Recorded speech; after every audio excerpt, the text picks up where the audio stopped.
Anda kembali bersama kami di Sapa Indonesia Malam. Kita masih membahas mengenai efektivitas PPKM darurat. Apakah ini efektif jika diperpanjang atau tidak? Dan bagaimana evaluasinya? Masih bersama kami Pak Imam Prasojo dan juga Ibu Mas Dalina Pane. Pak Imam, kenapa masyarakatnya sulit untuk mematuhi aturan PPKM darurat? Masyarakatnya jenuh dengan aturannya atau seperti apa Pak Imam kalau Anda melihat ini? Jadi masyarakat itu seringkali bagaikan pasir. Ya, dia itu tercerai-berai, berkerumun, tidak ada arah.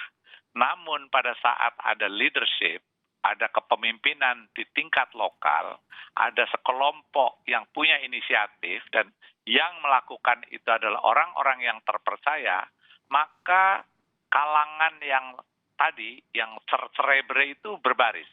Contoh tadi nih, saya baru saja selesai. Ada sekelompok pemuda, anak-anak muda yang merasa kasihan betul dengan nasib nakes kita, tenaga kesehatan. Terus mereka berinisiatif ya untuk menggalang bantuan buat nakes. Dan dia cerita, dia undang nakes bagaimana mereka sulitnya itu menanggulangi pasien yang meludak seperti itu. Dan di luar dugaan, saya tadinya mengira paling yang datang cuma 50 atau 100, tadi 400. Sebetulnya leadership di kalangan anak-anak muda itu harus dibangun. Dan mereka adalah orang-orang terdidik, orang-orang yang tahu. Nah, kalau mereka yang berbicara, orang-orang terpercaya di lingkungannya, saya kira partisipasi masyarakat itu akan terbangun. Jangan ditempatkan seolah-olah menjaga kesehatan, menjaga keselamatan kita itu adalah tugas pemerintah semata. Ini adalah kaitannya dengan keselamatan bersama. Baik. Nah, kalau yang pidato, yang berbicara itu semua adalah pejabat-pejabat formal pemerintah semata, seolah-olah ini adalah program pemerintah, ini adalah program bangsa. Baik, Bu Mas Dalina, sekarang yang jadi PR adalah bagaimana kita bisa keluar dari krisis katakanlah penyebaran COVID yang begitu masif di negeri ini. Ada tracing, ada testing, ada vaksin, PPKM darurat sudah diberlakukan. Apa yang kurang dilakukan pemerintah untuk mempercepat angka penurunan COVID? Iya, jadi sejak awal kita sudah tekankan bahwa menanggulangi krisis ini, darurat ini tidak hanya memikirkan di hilir. Selama hulunya tidak dilakukan tindakan apa-apa, arus deras pasien-pasien terkonfirmasi ini akan terus mengalir ke rumah sakit. Berapapun jumlah tempat tidur yang ditambah, berapapun rumah sakit yang dibangun, selama di hilir tidak ditutup kerannya, itu tidak akan pernah menyelesaikan masalah. Tapi memang kami-kami yang bertugas di hulu ini kelihatannya memang tidak heroik.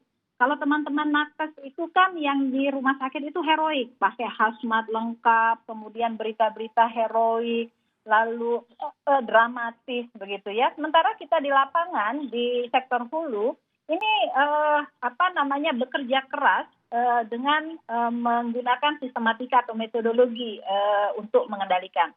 Sayangnya pada saat ini konsentrasi pemerintah pada vaksinasi.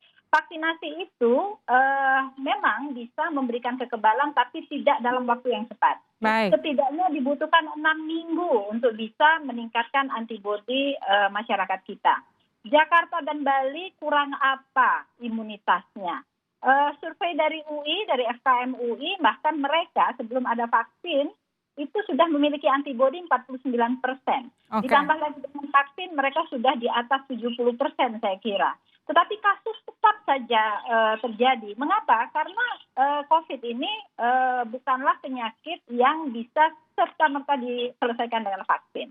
Okay. Reinfeksi itu sering terjadi. Jadi ini maksud kami hentikan transmisi di hulu, tetapi dengan metodologi yang tepat. Bukan dengan melakukan penyekatan dengan mobilitas, tidak. Tapi memang memutus rantai penularan melalui program tracing di wilayah. Isolasi dan karantinanya memang harus jelas.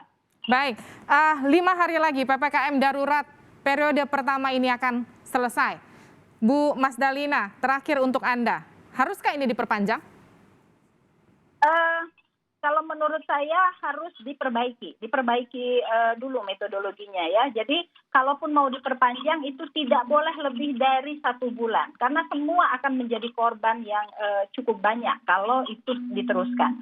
Jadi metodologi PPKM-nya yang harus diperbaiki.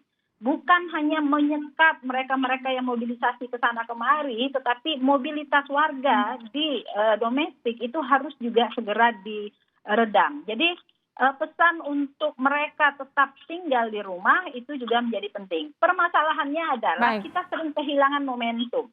Masyarakat itu bosan karena sudah terlalu banyak PSBB, PPKM, rem darurat, dan lain-lain. Ternyata masih belum selesai juga.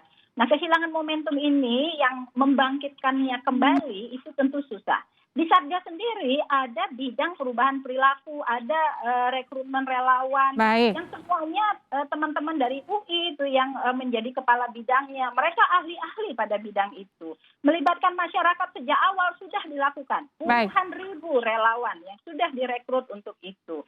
Jadi ini yang harus kembali di-refresh kembali dan digerakkan kembali. Terima kasih telah bergabung bersama kami. Mohon maaf waktu kami terbatas malam hari ini, Bu Mas Dalina Pane. Terima kasih juga Pak Imam Prasojo. Artinya bukan bicara soal apakah diperpanjang atau enggak, tapi metodenya diperbaiki, perbanyak juga testing dan juga tracing seperti tadi Bu Mas Dalina katakan. Terima kasih telah bergabung bersama kami di Sapa Indonesia Malam. Semoga diskusi kami pada malam hari ini bermanfaat juga untuk Anda, karena diskusi tadi juga sekaligus menutup perjumpaan kita di Sapa Indonesia Malam. Saya Liviana Cerlisa, pamit undur diri. Terima kasih, sampai jumpa.